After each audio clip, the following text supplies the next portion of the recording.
الحمد لله نحمده ونستعينه ونستغفره ونعوذ بالله من شرور أنفسنا ومن سيئات أعمالنا من يهده الله فلا مضل له ومن يضلل فلا هادي له وأشهد أن لا إله إلا الله وحده لا شريك له وأشهد أن محمدًا عبده ورسوله أما بعد فإن خير الحديث كتاب الله وخير الهدي هدي محمد صلى الله عليه وسلم وشر الأمور محدثاتها وكل محدثة بدعة وكل بدعة ضلالة وكل ضلالة في النار رب اشرح لي صدري ويسر لي أمري واحلل عقدة من لساني يفقهوا قولي اللهم انفعنا بما علمتنا وعلمنا ما ينفعنا وزدنا علما ربي أوزعني أن أشكر نعمتك التي أنعمت علي وعلى والدي وأن أعمل صالحا ترضاه وأصلح لي في ذريتي إني تبت إليك وإني من المسلمين أعوذ بالله السميع العليم من الشيطان الرجيم بسم الله الرحمن الرحيم إن أول بيت وضع للناس للذي ببكة مباركا وهدى للعالمين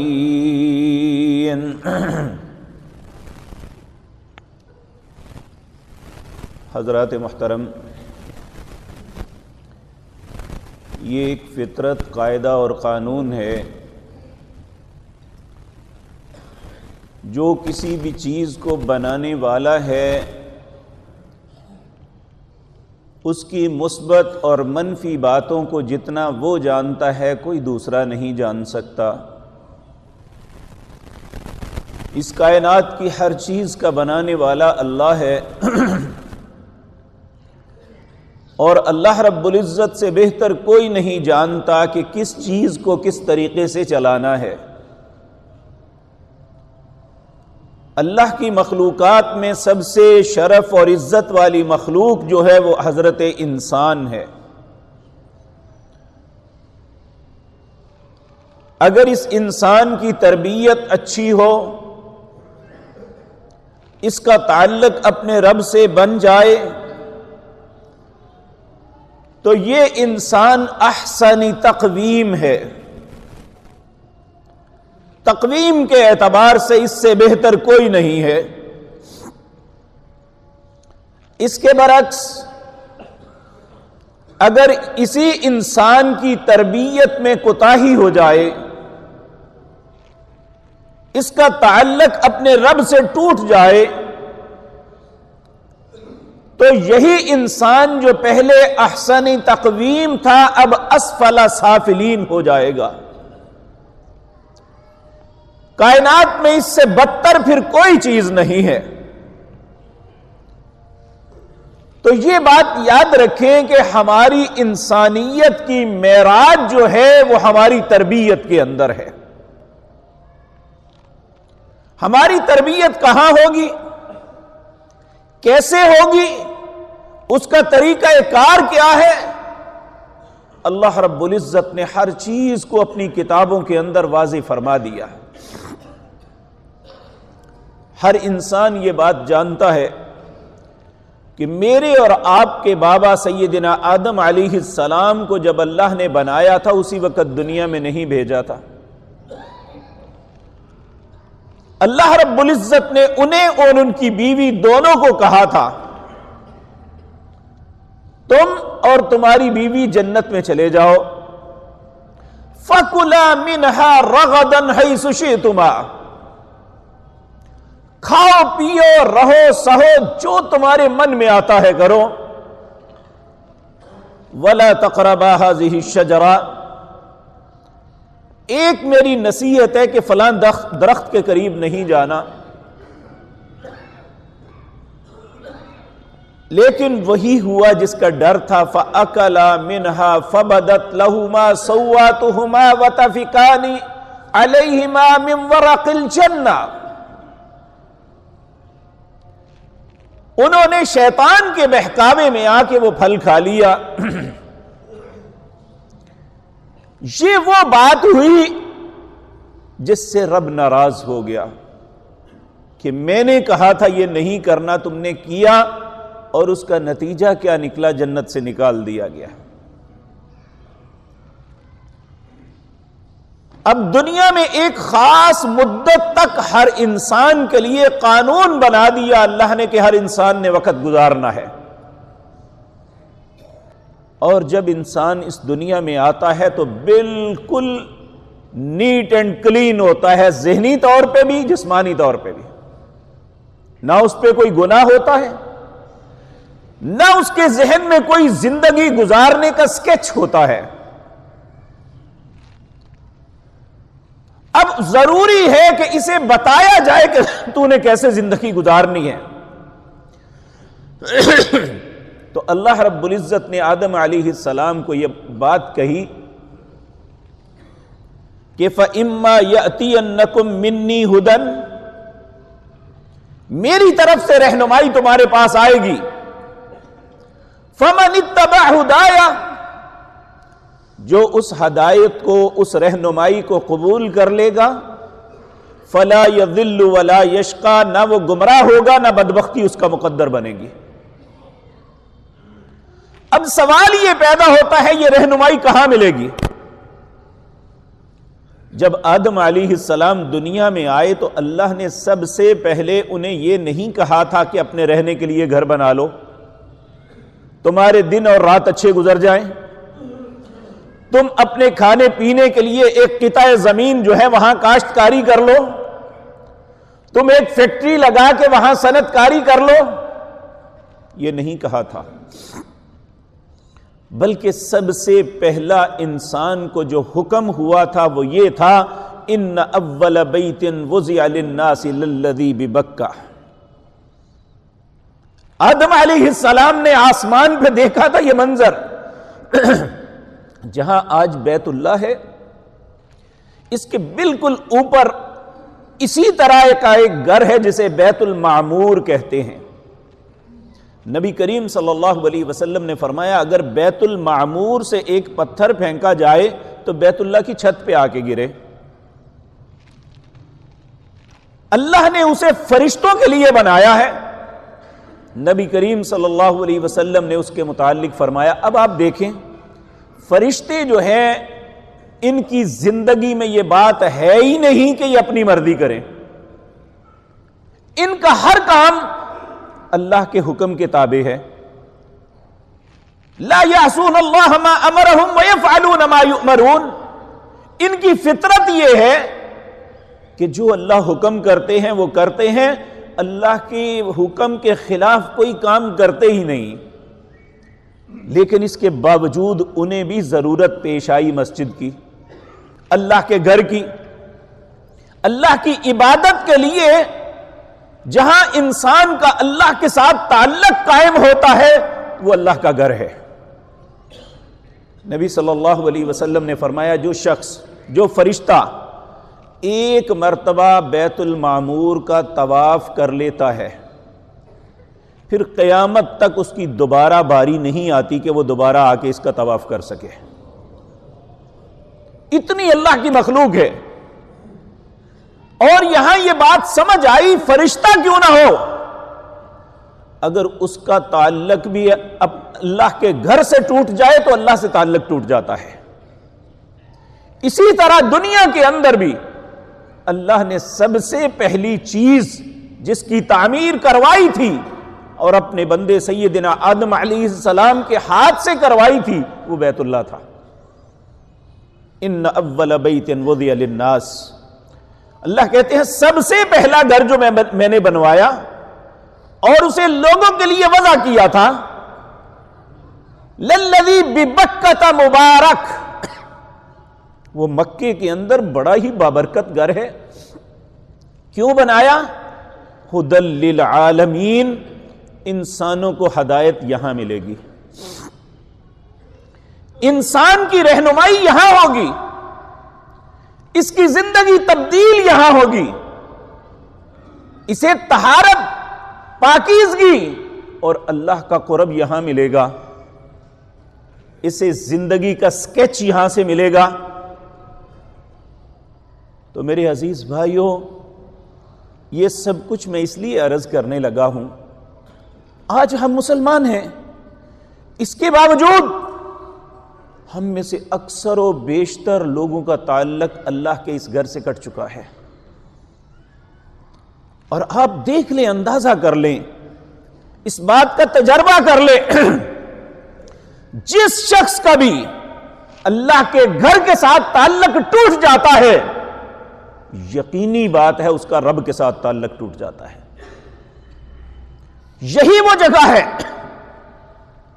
جہاں انسان داخل ہوتا ہے، اپنے آپ کو پاک کرتا ہے، وضو کرتا ہے، جب وہ کھڑا ہوتا ہے زمین و آسمان کے سارے پردے ہٹ جاتے ہیں اور اس کی ڈائریکٹ گفتگو اپنے رب کے ساتھ شروع ہو جاتی ہے۔ پیارے نبی جناب محمد الرسول اللہ صلی اللہ علیہ وسلم نے ہمیں یہ بات بتلائی کہ آپ نے فرمایا مجھے میرے رب نے کہا ہے اذا قال العبد الحمد للہ رب العالمین، جب بندہ نماز کے لیے کھڑا ہوتا ہے اور یہ کہتا ہے تمام تعریفیں اللہ کے لیے ہیں جو دونوں جہانوں کا رب ہے، اس کا رب فوراً جواب دیتا ہے حمیدنی عبدی، میرے بندے نے میری تعریف کی ہے۔ جب بندہ کہتا ہے الرحمن الرحیم، اے اللہ تو رحمان و رحیم ہے، فقال اللہ عز وجل اثنى علی عبدی، اللہ رب العزت آگے سے جواب دیتے ہیں میرے بندے نے میری ثنا بیان کی ہے۔ یہ ایک تعلق ہے جو یہاں پہ قائم ہوتا ہے، اس کے علاوہ کائنات کے اندر کوئی بھی ایسی جگہ نہیں ہے کہ جس میں انسان اپنا تعلق رب کے ساتھ قائم کر سکے، کوئی دنیا میں جگہ نہیں ہے، اس میں کوئی شک نہیں۔ اس دنیا کے اندر اللہ نے ہماری رہبری کے لیے انبیاء کو بھیجا، ہر نبی اپنے وقت میں آئے، انہوں نے اپنے لوگوں کی تربیت کی، لیکن سوال یہ پیدا ہوتا ہے کہاں کی؟ کیا اس نبی نے خانقاہ بنا کے کی تھی؟ کیا اس نبی نے کوئی کمپلیکس بنایا تھا؟ کیا یونیورسٹی یا اسکول بنایا تھا جہاں لوگوں کی تربیت ہو؟ یہ میرا مالک و خالق جانتا ہے کہ اس نے اگر کسی بھی نبی کو حکم سب سے پہلا دیا تو مسجد کا دیا تھا۔ اور میرے بھائیو، یہ مسجد صرف اسلام میں نہیں ہے، آدم علیہ السلام سے لے کر جناب محمد الرسول اللہ صلی اللہ علیہ وسلم تک 1,24,000 نبی آئے، ہر نبی نے اگر کوئی تربیت گاہ بنائی تو وہ اللہ کے گھر مسجد کو بنایا تھا۔ اور پیارے نبی صلی اللہ علیہ وسلم نے یہ بات ارشاد فرمائی کہ کسی بھی بندے کی ایمان کو تولنا ہے، اس کے ایمان کو دیکھنا ہے، تو وہ ایک ہی بات ہے، ایک ہی ترازو ہے۔ وہ ترازو کیا ہے؟ انما یعمر مساجد اللہ من آمن باللہ والیوم الآخر، اللہ کے گھروں کو جو تعمیر کرتے ہیں حقیقتاً وہی اللہ اور آخرت پہ ایمان رکھتے ہیں۔ وَأَقَامَ الصَّلَاةَ وَآتَى الزَّكَاةَ، اگر ایمان، اگر کسی انسان کے کردار کو چیک کرنا ہے تو دو چیزیں دیکھو، وہ نماز پڑھتا ہے، اگر ایک انسان رفاہیت کے سارے کام کر لے، دنیا کی خیر کے لیے اپنے سارے خزانوں کے منہ کھول دے، لیکن اگر اس کی زندگی میں نماز نہیں ہے تو اللہ کو اس خیر کے کام کی کوئی ضرورت نہیں ہے، اور اس خیر کے کام کا کوئی اجر نہیں ہے۔ میں کوئی جذبات میں بات نہیں عرض کر رہا۔ مکے کے اندر ایک شخص تھے جن کا نام عبداللہ بن جدعان تھا۔ آج ہم لوگ بڑا کہتے ہیں جی فلاں شخص اس کا کردار بڑا اچھا ہے، جی بڑا امانت دار ہے۔ جس شخص کی زندگی میں نماز نہیں وہ بددیانت خائن ہے، جس نے اللہ کے ساتھ خیانت کی، جس نے اس کے رسول کی بات کو تسلیم نہیں کیا، کہاں سے امانت داری آ گئی اس کے پاس؟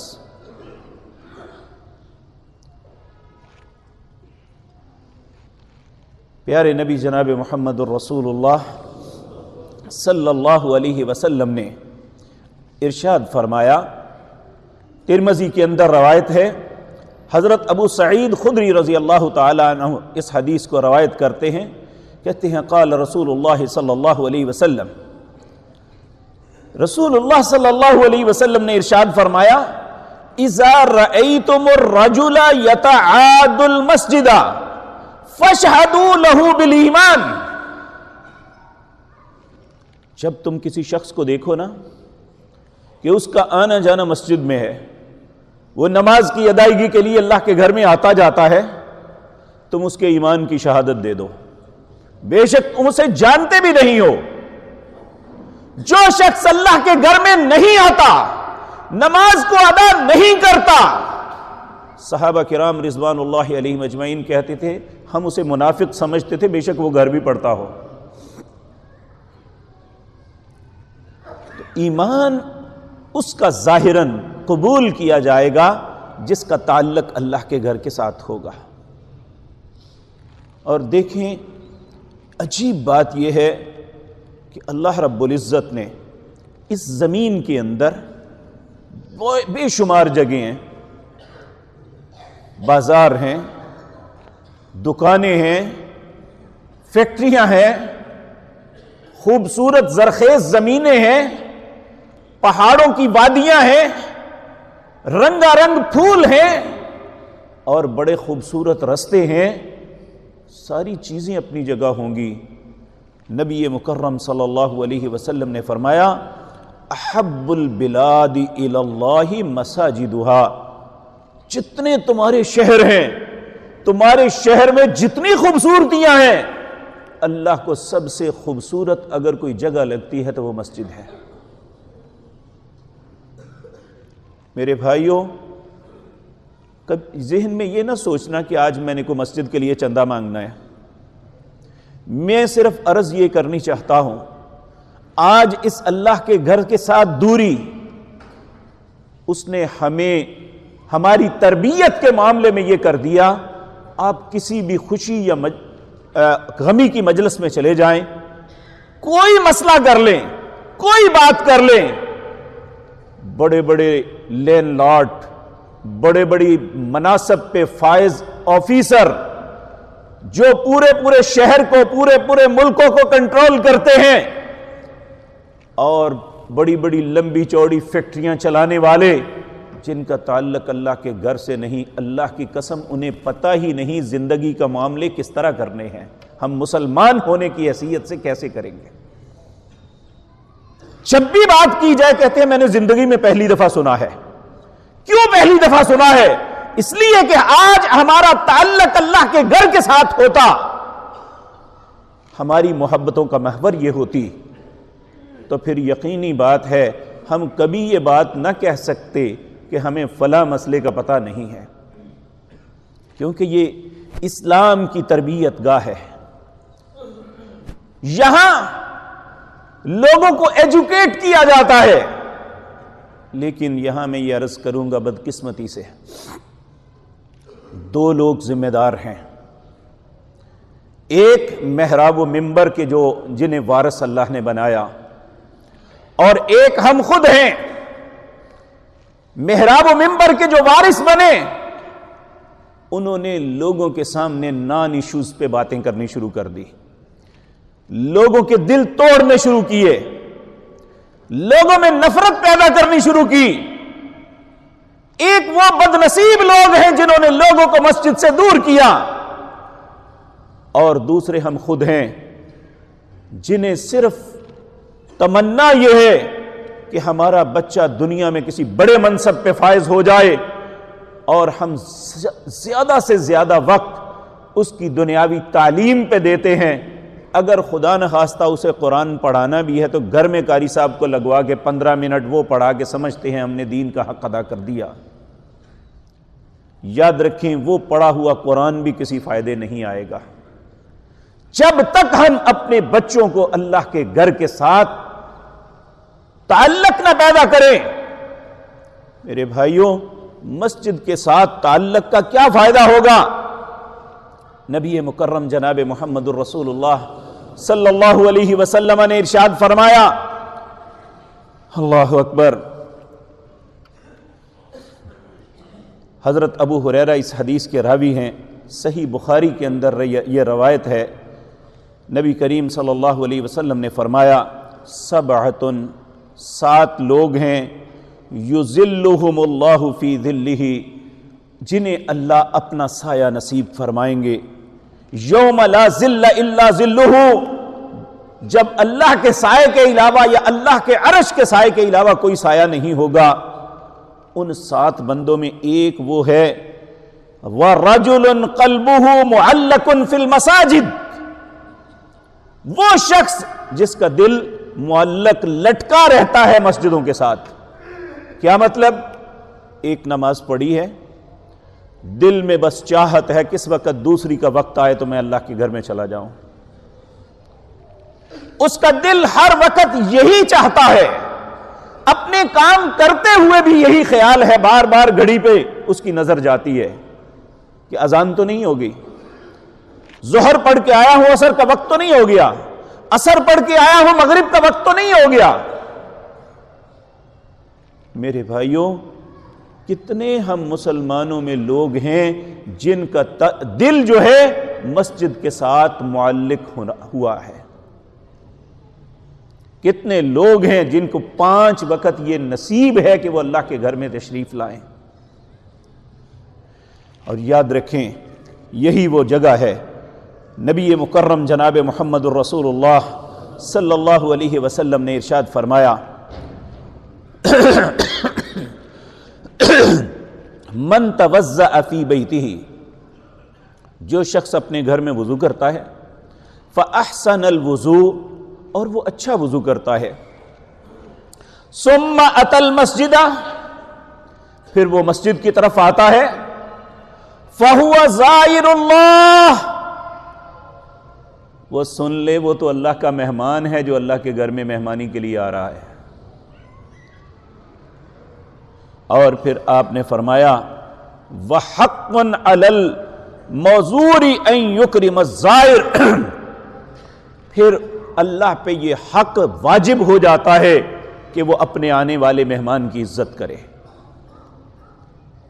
آپ اپنی دکان پہ جاتے ہیں اپنے فائدے کے لیے، اس میں آپ کا فائدہ یا نقصان جو بھی ہے وہ اس کا آپ کے ساتھ تعلق ہے، لیکن جو شخص اللہ کے گھر میں آتا ہے، دنیا میں کوئی ایسی جگہ نہیں جس جگہ کے متعلق اللہ نے یہ بات کہی ہو کہ جو انسان پاکیزگی اختیار کر کے وضو کر کے اللہ کے میرے اس گھر کسی بھی گھر میں آتا ہے وہ حقیقتاً میرا مہمان بن کے آتا ہے اور میں اس کا میزبان ہوں، اور ہر میزبان کا حق ہے، جو عزت والا میزبان ہوتا ہے وہ اپنے مہمان کی عزت کرتا ہے، اسی طرح آنے والے مہمان کی رب عزت کرتا ہے۔ ہم کتنی آسانی سے یہ بات کہہ دیتے ہیں کہ آپ اس مسجد میں نہ آنا جی، چونکہ آپ مجھے اچھے نہیں لگتے۔ اللہ کو اس بندے پہ اتنا غضب غصہ آتا ہے، اللہ فرماتے ہیں فَمَنْ أَظْلَمُ مِمَّنْ مَنَعَ مَسَاجِدَ اللَّهِ أَن يُذْكَرَ فِيهَا اسْمُهُ وَسَعَى فِي خَرَابِهَا، اس بندے سے بڑا گمراہ کوئی نہیں ہے۔ وَمَنْ أَضَلُّ، اس سے بڑا گمراہ کون ہو سکتا ہے؟ مِمَّنْ مَنَعَ مَسَاجِدَ اللَّهِ، جو کسی کو اللہ کے گھر میں آنے سے روکتا ہے۔ یہ کسی کے باپ کی جاگیر نہیں ہے۔ کوئی شخص اگر اس میں تھوڑا بہت کام کرتا ہے تو وہ مت سمجھے کہ میرا بھی کوئی حق ہے، اس میں ہر آنے والے کا حق ہے، وہ چاہے 1 مرتبہ آیا ہے یا روزانہ 100 مرتبہ آتا ہے۔ یہ گھر اللہ کا ہے، یہاں آنے سے کوئی کسی کو نہیں روک سکتا۔ وَمَنْ أَضَلُّ مِمَّن مَنَعَ مَسَاجِدَ اللَّهِ أَن يُذْكَرَ فِيهَا اسْمُهُ وَمَنْ أَظْلَمُ مِمَّنْ وَمَنْ أَظْلَمُ، اس سے بڑا ظالم کوئی نہیں ہے، مِمَّن مَنَعَ مَسَاجِدَ اللَّهِ، جو کسی کو اللہ کے گھر میں آنے سے روکتا ہے۔ أَن يُذْكَرَ فِيهَا اسْمُهُ، آنے والا تو اس کے ذکر کے لیے آیا ہے۔ کون ہوتا ہے جو کسی کو کہے کہ تم یہاں اللہ کا ذکر نہیں کر سکتے؟ اللہ کو اتنا غصہ آتا ہے، اللہ کہتے ہیں سب سے بڑا ظالم انسان وہ ہے جو کسی آنے والے کو اللہ کے گھر سے روکتا ہے۔ وَمَنْ أَظْلَمُ مِمَّن مَنَعَ مَسَاجِدَ اللَّهِ أَن يُذْكَرَ فِيهَا اسْمُهُ وَسَعَىٰ فِي خَرَابِهَا، اور اس کی زندگی کی پلاننگ یہ ہوتی ہے اگر میری چودر قائم رہی تو ٹھیک، وگرنہ مسجد برباد ہوتی ہے تو ہوتی رہے۔ اس سے بڑا ذلیل آدمی کوئی نہیں ہے، چاہے وہ اس منبر پہ کھڑے ہونے والا مولوی ہے، وہ مصلی پہ کھڑے ہونے والا امام ہے، یا اس کے انتظام کو چلانے والا انسان ہے۔ جو شخص اسے اپنی ملکیت سمجھتا ہے، اپنی مرضی سے چلانا چاہتا ہے، اللہ کہتا ہے اس سے بڑا ظالم کوئی نہیں ہے۔ یہ اللہ کا گھر ہے، اللہ کی مرضی سے چلے گا، کیونکہ یہاں سے ایمان کی نعمت ملتی ہے، اہل ایمان کی تربیت ہوتی ہے یہاں پہ۔ اور نبی مکرم صلی اللہ علیہ وسلم نے کسی چیز، آپ دیکھیں اپنا گھر بنائیں، کہیں نہیں آیا کہ آپ کو گھر بنانے کا ثواب ملے گا۔ یہ ٹھیک ہے کہ آپ نے اپنے بچوں کے لیے آنے والے وقتوں میں ایک گھروندہ بنا دیا، وہ چھوٹا ہے یا بڑا، آپ نے اپنی استطاعت کے مطابق اپنی اولاد کے لیے الگ الگ بنا دیے، ٹھیک ہے بنائے، آپ کی اولاد آپ پہ بڑی خوش ہوگی۔ لیکن کائنات میں ایک جگہ ایسی ہے، اگر وہ بنائیں گے تو اللہ رب العزت اس کے متعلق کیا فیصلہ فرماتے ہیں؟ جابر بن عبداللہ رضی اللہ تعالی عنہ فرماتے ہیں ان رسول اللہ صلی اللہ علیہ وسلم، رسول اللہ صلی اللہ علیہ وسلم نے فرمایا من بنا مسجدا للہ، جس نے مسجد بنائی اللہ کے لیے، اپنی بڑائی کے لیے نہیں، اس لیے نہیں کہ جو ہے لوگ سمجھے کہ اس نے مسجد بنائی ہے، نہیں، من بنا مسجدا للہ، جس نے مسجد بنائی اللہ کے لیے، کتنی بڑی، کمفحص قطات او اصغرا، ایک پرندے کے گھونسلے کے برابر یا اس سے بھی چھوٹی، بن اللہ لہ بیتا فی الجنہ، اللہ اس بندے کا گھر جنت میں بنا دیں گے۔ میرے بھائیو، جس چیز کے متعلق اللہ اتنی محبت کا اظہار کرتے ہیں، کیا ہم اس رب کی محبت کے لیے اللہ کے ان گھروں سے پیار نہیں کر سکتے؟ ان کے ساتھ تعلق قائم نہیں کر سکتے؟ ایک واٹس ایپ پہ ایک میسج پھرتا ہے ترکوں کا، ان کا آج کل جو صدر ہے، اللہ اسے جزائے خیر دے، اس کا بڑا اچھا ذہن ہے۔ جتنے ترک لوگ جو ہے اسلام سے دور چلے گئے تھے، اس نے بالکل ایک دم پوری قوم کو پلٹا کے رکھ دیا۔ اس کے کلمات ہیں، اگر آپ جس مسجد میں نماز پڑھتے ہیں، آپ کے پیچھے بچوں کے رونے کی یا کھیلنے کی یا ان کی آوازیں نہیں آتی، تو مسلمانوں سمجھ لو تمہارا مستقبل بیکار ہے اور تمہارا مستقبل تاریک ہے، کیونکہ تمہارا مستقبل آنے والا مسجد میں نہیں آ رہا۔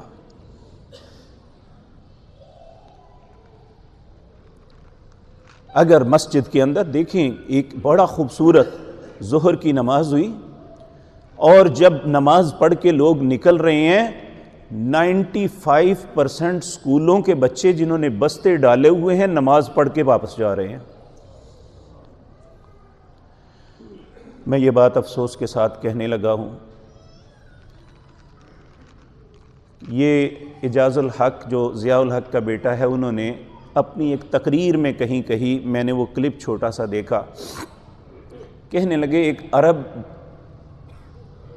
ایک اپنے دوست کے جو ان کے پاس 40 سال سے ملازم تھا، اس کے بیٹے کی شادی تھی، کہتے ہیں وہ عرب بھی اپنے اس ملازم کی وفاداری اور اس کے تعلق کی وجہ سے سعودی عرب سے آیا کہ میں اس کے بیٹے کی شادی میں شریک ہوں، اور جب وہ شادی کے لیے آیا تو جب ابھی تھوڑا سے انتظار میں لوگ بیٹھے ہوئے تھے، پنڈال کہتے ہیں ہزاروں بندوں سے بھرا ہوا تھا، 1000 لوگوں سے زیادہ لوگ تھے، تو اسی اثناء میں اذان کی آواز آئی۔ کہتے ہیں جب وہ عرب، وہ بچے کا باپ اور کچھ لوگ اور اٹھے جا کے انہوں نے نماز پڑھی، تو نماز پڑھنے والے 6 لوگ تھے۔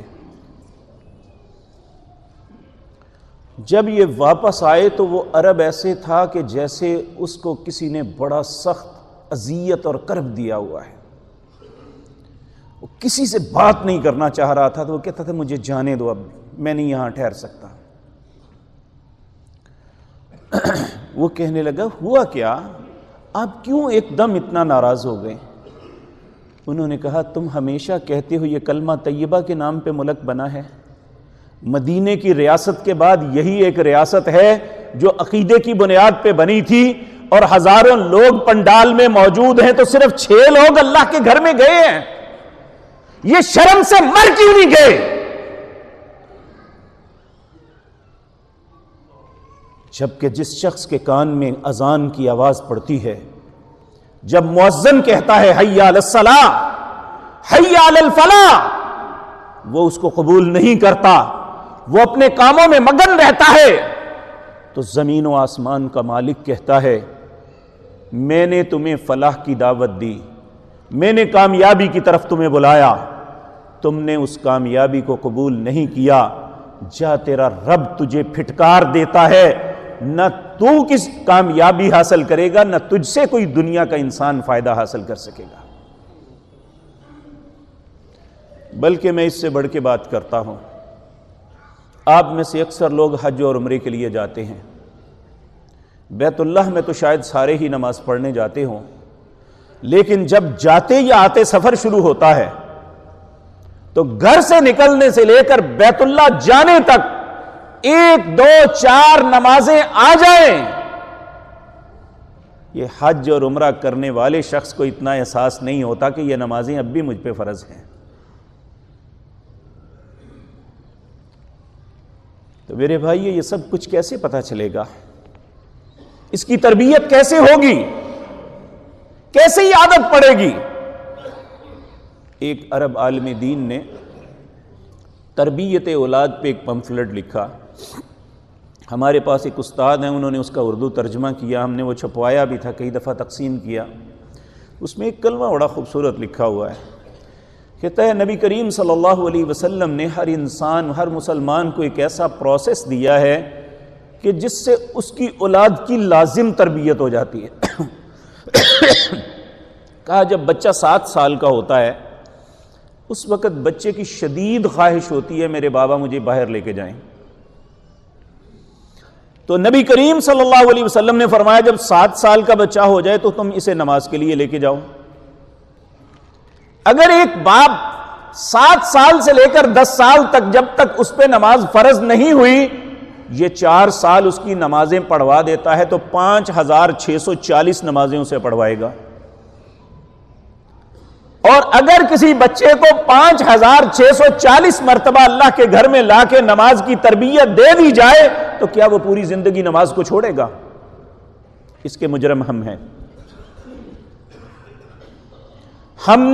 ہم اپنے بچے کو اپنی موٹر سائیکل، اپنی بائک پہ آگے بٹھا کے سارے شہر کا چکر لگوا دیتے ہیں، اپنی گاڑی پہ بٹھا کے جہاں جو چاہتا ہے وہاں سے اسے کھانا کھلوا دیتے ہیں، اور اپنی اولاد کا احساس اتنا ہے کہ جس چیز کے ساتھ ہمارے بچوں کا تعلق اپنے رب کے ساتھ بننا ہے وہاں لا کے کبھی نہیں کھڑا کیا کہ میرا بچہ میرے ساتھ نماز میں شریک ہو جائے۔ اور اگر کوئی لاتا ہے تو کئی بزرگوں کو بدہضمی شروع ہو جاتی ہے، یہ مسجد کا تقدس پامال ہو رہا ہے، یا بچے کیوں آئے ہیں؟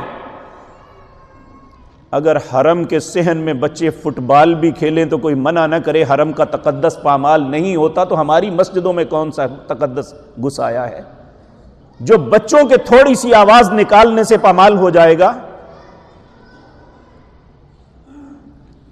ہم خود ہی اپنے بچوں کو یہاں سے لا تعلق کر رہے ہیں۔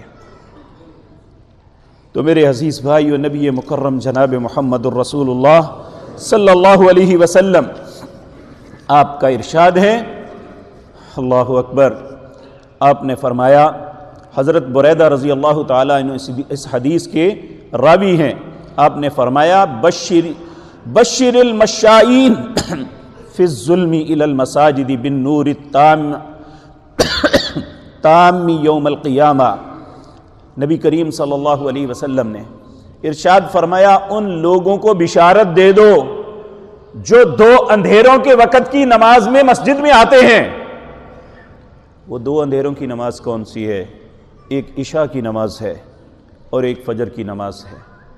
جو ان دو نمازوں میں آتے ہیں، نبی کریم صلی اللہ علیہ وسلم نے فرمایا، میرے رب نے مجھے کہا بالنور التام یوم القیامہ، قیامت کے دن جب چار سو اندھیرا ہوگا، انہیں مکمل نور کی ضمانت دے دو میری طرف سے۔ اور جو آج جو نوجوان، جو بزرگ نماز پڑھتے بھی ہیں، وہ فجر اور عشاء کی کوشش کرتے ہیں گھر میں ہی پڑھیں۔ کیوں گھر میں پڑھیں؟ یہ رستے میں خطرہ ہے۔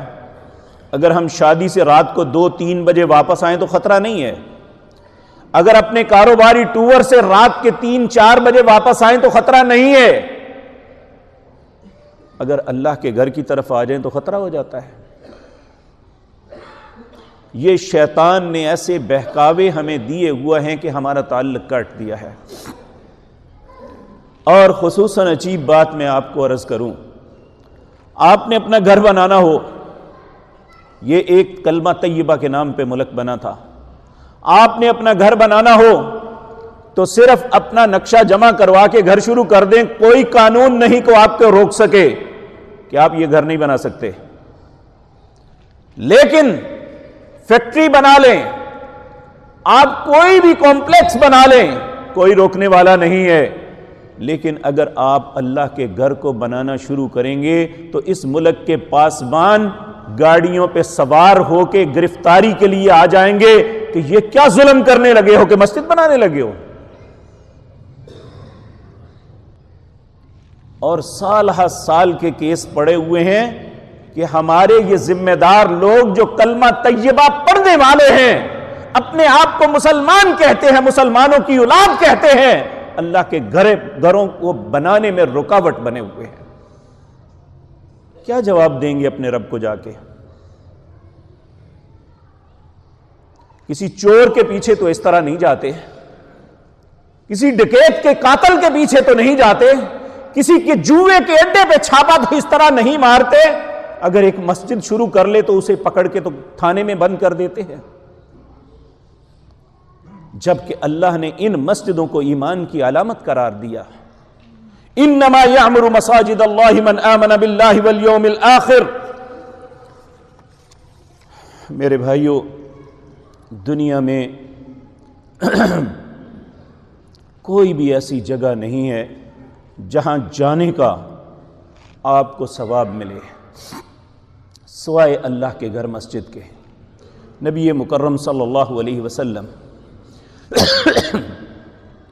آپ نے ارشاد فرمایا، من تطہر فی بیتہ، جو شخص اپنے گھر میں پاکیزگی اختیار کرتا ہے، اگر اسے نہانے کی حاجت ہے تو نہاتا ہے، اگر اسے وضو کی حاجت ہے تو وضو کرتا ہے، ثم مشى الی بیت من بیوت اللہ، پھر اللہ کے گھروں میں سے کسی گھر کی طرف جاتا ہے، لیقضی فریضۃ من فرائض اللہ، تاکہ اللہ کے فریضوں میں سے کسی فریضے کو ادا کرے، یعنی فجر، ظہر، مغرب، عشاء، کوئی نماز ہے پڑھے۔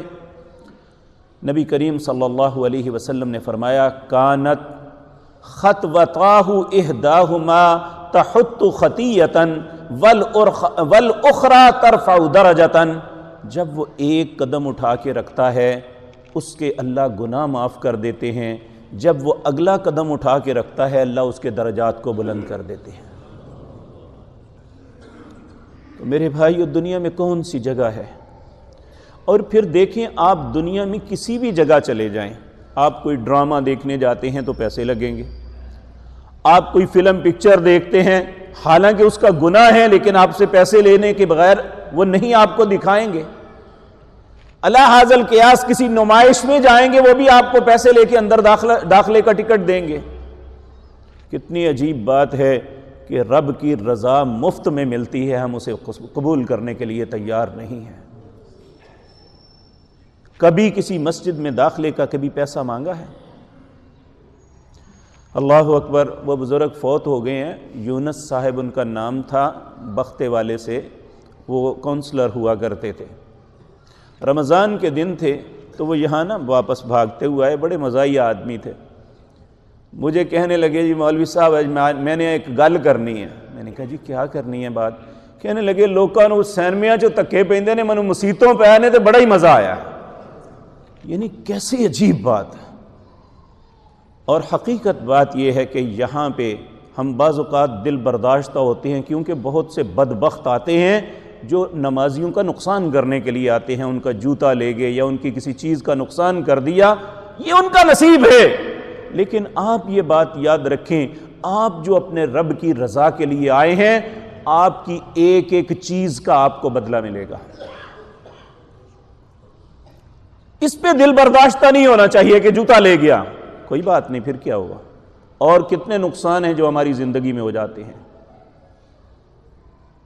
تو اللہ کے گھر میں اگر کچھ ہو گیا تو کوئی بات نہیں، اس کا نصیب یہ ہے کہ اس نے آپ کو نقصان دیا، آپ کا نصیب یہ ہے کہ آپ نے اپنے رب کی رضا کے لیے اس نقصان کو برداشت کیا۔ کل قیامت کے دن آپ کو احساس ہوگا کہ میں تو فائدے میں رہا ہوں، نقصان میں تو وہی گیا ہے۔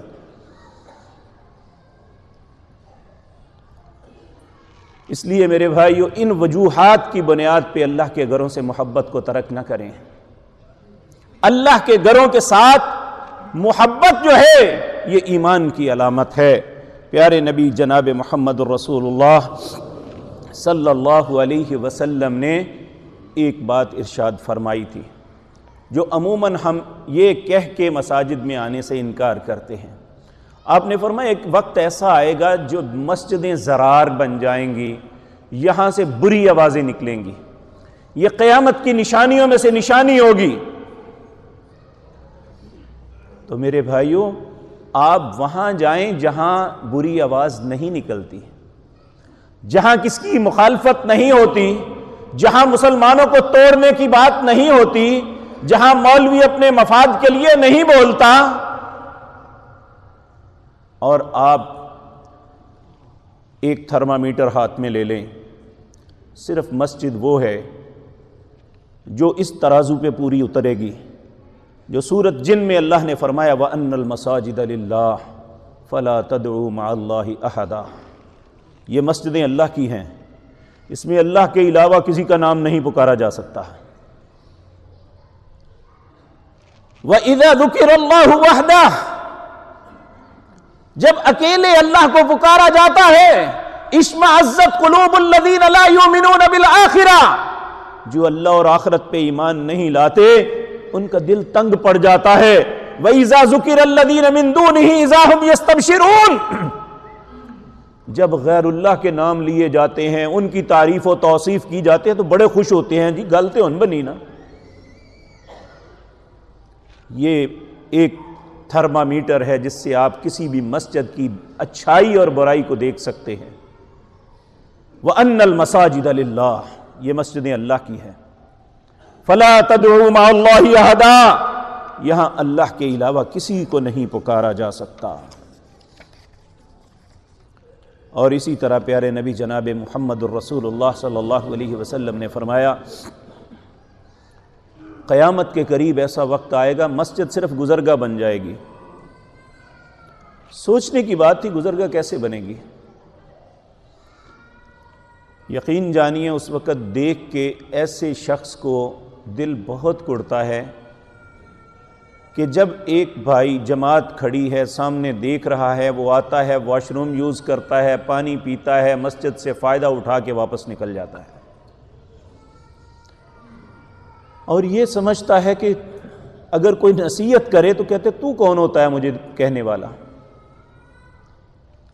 یاد رکھیں میں کوئی بھی نہیں کہوں آپ کو کچھ، لیکن آپ اپنی بدقسمتی پہ ضرور روئیں جا کے کہ اللہ کا گھر تھا، لوگ اللہ سے ملاقات کے لیے کھڑے تھے، ان کی گفتگو اپنے رب کے ساتھ ہو رہی تھی اور میں بدقسمتی سے باہر چلا گیا تھا۔